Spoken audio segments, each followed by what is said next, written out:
So Phoebe, permission to connect with you on a deeper level to do this work? Yes. Okay.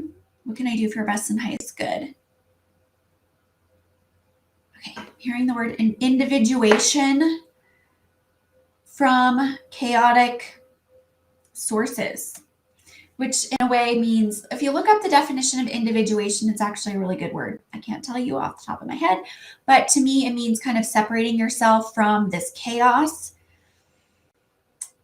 And I will say it is very chaotic out there right now. Do I need to do anything specific? So you have some inner child walls that are creating this, that seem to be allowing you to be magnetized to these chaotic energies.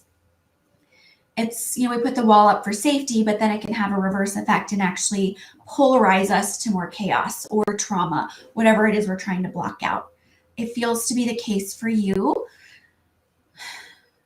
And I don't need to know more information about it to clear it.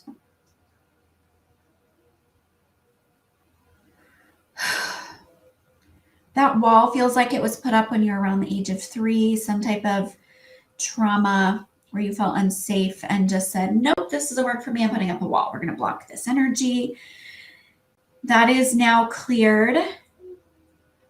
Nothing else to do there. Quantum healing can be really quick and effective. It can almost seem too simple.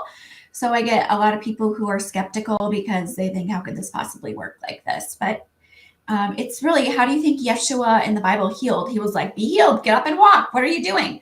And so I feel like that's the way we were meant to heal. It's not meant to be, take these pills for the rest of your life and let's do 20 surgeries between now and 75.